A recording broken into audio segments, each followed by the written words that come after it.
నా బలహీనతయందు నా సిలువను మోస్తూ నిన్ను పోలి నేను నడచెదను.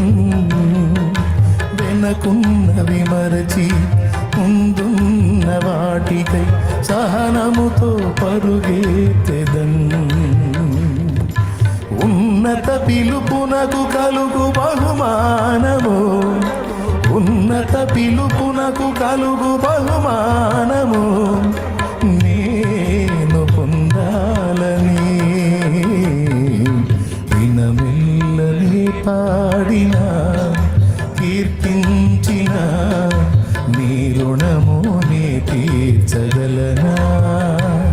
కొనియాడి పాడి నీ సాక్షిగానే ఇలలో జీవించనా, ఇలలో జీవించనా.